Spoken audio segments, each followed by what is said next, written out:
Hello everyone, once again I welcome you all to my video.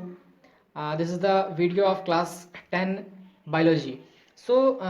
Before this video, that means in the previous video, I have talked about the respiration in plants. So we have seen that how plants are respiring.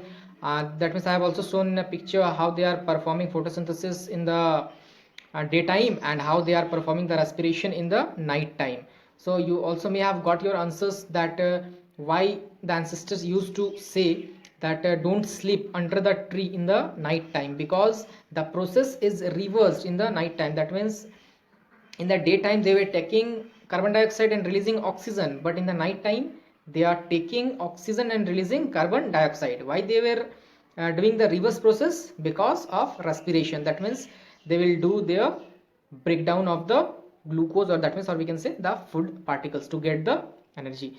So in this video we will see that respiration in unicellular and multicellular. So let's start our video. So in the today's topic we will talk about the respiration in animal.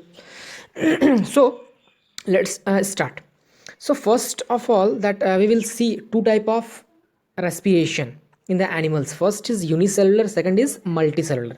So let's see the unicellular. The diagram which you all are watching right now, this is the diagram of amoeba.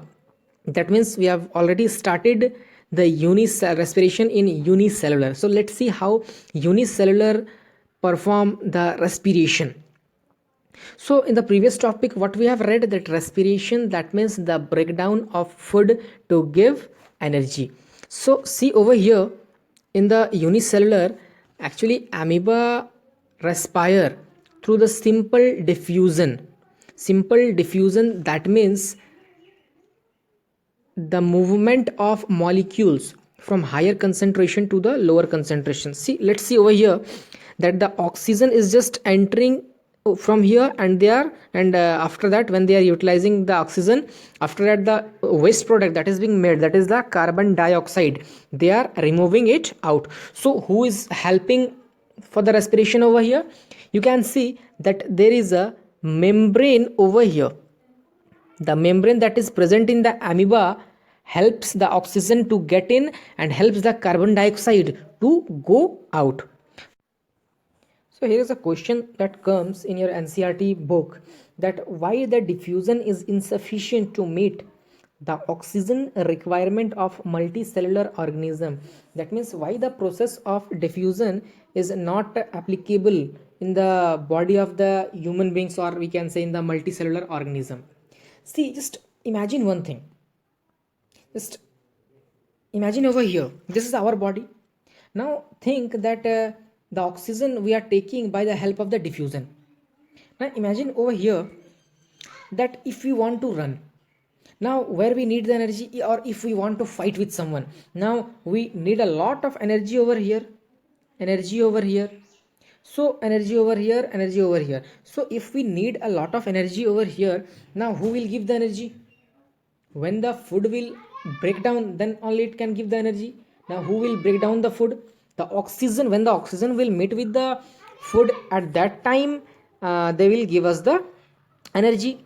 So if the diffusion will move from here to here, then from here to here, it will take up to 3 years to give the energy to the hand by the process of diffusion. So the theory of diffusion fails in case of human beings.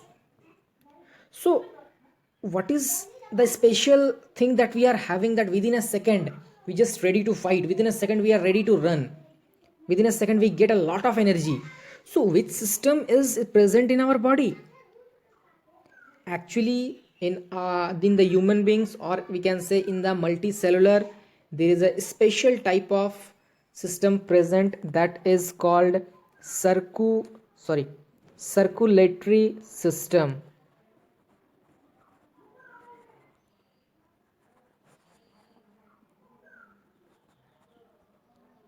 So circulatory system. So what is the thing that carry the oxygen from one place to other place very fast? Actually the answer is blood. blood is the only, that means we can say the blood is the best circulatory system that carry the things from one place to the other. So over here we are reading about the respiration, that means the breakdown of the food to get the energy. So imagine a thing that we need energy over here. So if we are needing the energy over here, what we are doing, from this is the nose, so from nose we are taking the oxygen, and from the nostril they are passing through the nostril, and from the trachea they are moving into the lungs. Now over here they are having the alveoli, that is they are just having a lot of bloods in contact. So when the blood is in the contact, it will transport the oxygen to the targeted cells, and from there we can get the lot of energy for our work. So let's see how they are respiring, the others eukaryotic organisms. So here we are having example, this is the diagram of earthworm. So in the earthworm they respire through moist skin. That means you are able to see the outer skin, so from this skin they respire. So that means just under the, after the epidermis layer they are having the blood, that means over here they are having the blood. So what they do, the blood, now there is one more important thing, blood is also having one important thing, that is RBC, red blood cells. Now the RBC is also having one important thing, that is the hemoglobin. Now hemoglobin is the only one thing that means that bind with the oxygen, that means hemoglobin is a very good friend of oxygen. Whenever they get the oxygen they just bind and they carry that one, that means with the help of the blood they carry to the targeted organ. So here when they are taking the oxygen, that means after the epidermis layer there is a blood present. Now blood is having the hemoglobin just binding with the oxygen, and it is transporting to the target cells. Now let's see the other one. Actually in the case of animals we all are having a specialized system, but in the case of unicellular they are not having any specialization, that means they are respiring through the simple diffusion, but we are having some special thing, just like over here only earthworm we are watching that they are respiring through the moist skin. So one more example of aquatic animals like fish. So what the fish do, fish also take oxygen. Now here is a question that fish lives in the water, how they will take the oxygen. Actually they respire the dissolved oxygen. Actually in the water also there is a dissolved oxygen, so they just use that oxygen. Now how they will use, actually they open their mouth. When they open their mouth, the flow of water will enter into the mouth of the fishes. Now they are having a specialized organ, that is the gills. Now by the help of the gills they will absorb or they will extract the oxygen from the water. Now when they will extract the oxygen, again they will push out the water to go out. Now they are having the oxygen with them. Now over here in the gills, so the gills is having the blood vessels. Blood vessels is also there. Now the blood vessels contain blood, blood contain RBC, RBC contain hemoglobin. Now hemoglobin will bind and they will take that oxygen to the targeted cells. So let's see the other example. So the main example we are having over here, that is the human beings, that means in the multicellular organism, high complex organism, how they are respiring. Actually we all know that we are having a whole system, the respiratory system. It contains nose, nostrils, trachea, bronchus, bronchioles, alveoli, diaphragms is also there, the special one, that is the lungs. All the things helps in the respiration. Now let's see how we respire. So we can see in the diagram that the air what we take from the external environment is through the nose or from the mouth,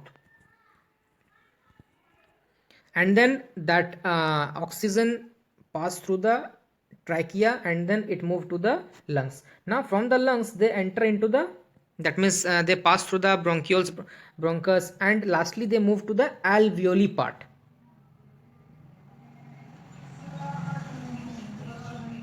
So lastly they are getting, they are, that oxygen is coming to the alveoli part. Now over here there is a blood vessels present, that means a lot of blood vessels are present. Now here the blood vessels will catch up, that means they will bind with the oxygen and they will transport it to the cells.